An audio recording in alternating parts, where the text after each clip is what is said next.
درود، وقتتون بخیر. خیلی خوش برگشتین. به درخواست شما با تحلیل ارز سی در خدمتتون هستیم. همیشه باید بدونید رو چی دارین سرمایه گذاری میکنین. این ارز بسیار کاربردیه، سرعت خیلی بالایی داره، کارمزدش خیلی ارزونن. اوکی تا اینجا عالی. برای ساخت صرافی‌های غیر متمرکز که آینده دنیا هستن مورد استفاده قرار میگیره. لقب سولانا کیلر یا قاتل سولانا رو یدک میکشه که این اصطلاح یعنی رقیب سرسخت سولاناست. در واقع ارز سی داره سعی میکنه مثل سولانا تبدیل به بستری بشه که بتونه صرافی‌های غیر متمرکز بزرگی رو به وجود بیاره. تیم و کمپانی‌های بزرگی پشت این ارز فعالیت میکنن. همچنین با کمپانی‌های بزرگی قرارداد بستن. پس یعنی خوب حمایت میشه. نهنگ‌ها و هولدرهای زیادی داره، همه جا صحبت مثبتی از این ارز میشه، افراد زیادی تو واچ لیست دارنش. پس همه اینا یعنی ارز شناخته شده‌ایه. ولیدیترها یا تایید کننده‌های زیادی داره، همچنین دیولپر یا توسعه دهندگان زیادی هم داره. نسبت به سولانا تعداد تراکنش‌های بیشتری رو میتونه انجام بده و سرعتش هم خیلی بیشتره. پس با ارز آینده دار طرفیم. در ادامه همراه ما باشید با یکی از سبک‌های برتر تحلیلی مختص ارز سی.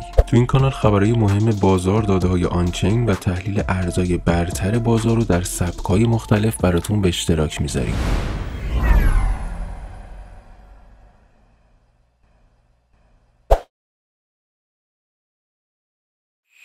نگاه کنید، من دارم تایم فریم ماهانه‌اش رو نگاه می‌کنم. همونطور که شما گفتم ما باید در ناحیه دیسکانت دنبال خرید باشیم. همونطور که می‌بینید قیمت درسته در ناحیه دیسکانت هست، ولی در ناحیه دیسکانت ما همونطور که گفتیم باید در لول‌های تقاضاها باشیم. حالا این ناحیه‌ای که مثلا قیمت خودش 1 سنت هست در واقع اومده تاچش کرده، اگر باز بیاد باید در تایم فریم هفتگی دنبال وافتیلش باشیم، چون این قیمت در واقع 1 سنت خورده‌ای یک اینترچنج زون هفتگی یا فلگ لیمیتی هست که توی این صف حساب میشه. اگر به تایم فریم هفتگی بریم میبینیمش، اما به نظر من میتونه قیمت پایینتر از این هم بیاد. چرا؟ اگر برای خودمون یک دیدگاهی داشته باشیم رو موجهاش، مثلا یه موج 20 موجی حساب کنیم که موج 1، موج 2، موج 3، موج 4، موج 5، میتونیم بگیم که حالا وقت نزولشه، چرا که روند داون ترند رو داریم توی هفتگی میبینیم. دوستان عزیز، در جهت رشد کانال خودتون ممنون میشیم بابت لایک، سابسکرایب و کامنت های شما. لطفاً اسم ارزایی که تحلیل و خبرهای مهمش رو لازم دارید به انگلیسی تو قسمت کامنت با ما به اشتراک بذارید. ترلاین آلفاسون بر اساس 2 قله اخیر و این تقاضا همونطور که میبینیم این تقاضا حذف شده و حالا روند نزولی هست، مگر اینکه بخواد این خط روند رو بریک کنه، OCHL بده و بخواد دوباره ادامه روند صعودی بره و تحلیل ما کلا فیل بشه. حالا اگه قرار باشه مثلا موجای نزولی شروع بشه، باید حساب کنیم موج شمالی برای خودمون داشته باشیم، 1 2 3 4 5 یه دیدگاه منطقی داشته باشیم و این روند نزولی قرار باشه طی کنه. تقاضاها و قیمت‌های بسیار مناسبی که باید در نظر داشته باشیم میتونه کدوم قیمت باشه، کدوم ناحیه باشه، این ناحیه باشه. در 26 سنت یا 27 سنت شما 27 سنت در نظرش بگیرید، در 27 سنت قیمت خیلی مناسبی هست و آفترید به ما بده که خط روند آلفاسون بریک کنه و سیچل بده، میتونه در واقع یک خرید پله‌ای برای ما داشته باشه. اگر فیل شد به این زون رسید خیلی هم عالی، اینجا دوباره دنبال وافتریدش هستیم، خیلی راحت. فقط سعی کنید در قیمت‌های بسیار پایین بخرید، تو ریزش‌ها بخرید.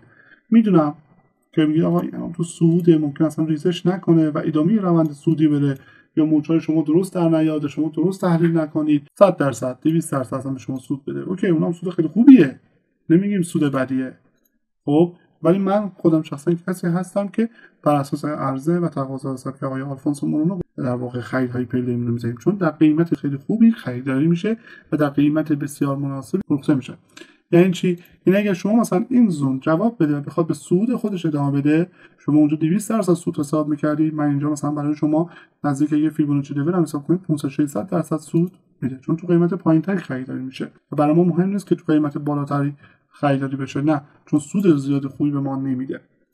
پس سعی کنید در قیمت‌های پایین بخریم، در قیمت‌های بالا بفروشیم. صبر و حوصله. و خیلی تو شما بگید نه آقا این قیمتو نمیبینه، برای ما مهم نیست، ممکن شاید بره بالاتر و تقاضا اینجا به وجود بیاره، بعد این تقاضا بشه لول دیسکانت ما، درسته؟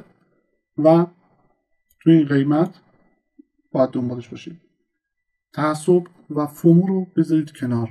شما اومدید سود کنید، نه اومدید که بگید این ارز میتره کنه، این ارز جهان رو فتح میکنه، نه، همه اینا رو بریزید دور. شما باید پول در بیارید، باید سرمایه گذاری کنید و باید مدیریت سرمایه داشته باشید و باید تعصب بذارید کنار، فومو نداشته باشید و منتظر باشید در قیمت خوب بخرید، در قیمت خوب هم بفروشید.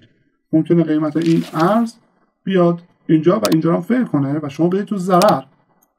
یه خرید پله‌ای به فرض مثال میگم شما یه $500 بالانس دارید، $100 رفته اینجا. این یه مثاله، مدیر سرمایه‌اش با خودتونه، ولی اینجا نهایتا بخواد کسی 500 تا داشته باشه، میگم آقا 50 $60 نهایتا براش خرید پله‌ای زده. 400 تا دیگه براش داشته باشه که 4 تا خرید پله‌ای دیگه بهش بده. خرید آخرش میشه اینجا. دیگه پایین‌تر از این بخواد بره، خب این ارز به درد نمیخوره. باید صبر و حوصله به خرج بده که دوره بخواد برگرده بالا. و اگر آینده داشته باشه، باید سقف بزنه، چون شما مشتری هستید و میخواین سرمایه‌گذاری کنید. باز 300 تا واسهتون میمونه که سبد داشته باشید ارزهای دیگه رو خرید زده باشید.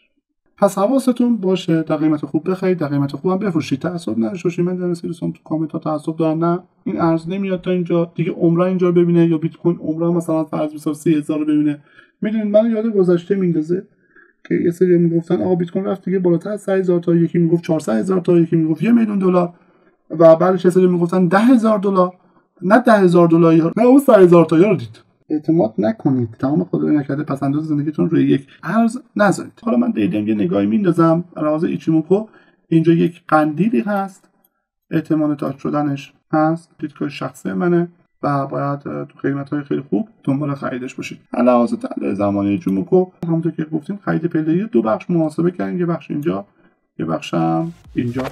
تو 2 تا ویدیویی که رو صفحه بهشون اشاره شده تحلیل ارزهای برتر با سبک‌های مختلف و تحلیل خبرهای مهم بازار رو براتون به اشتراک گذاشتیم. خب به پایان اومد این دفتر، حکایت همچنان باقی است. امیدوارم مطالب براتون مفید واقع شده باشه. بدرود.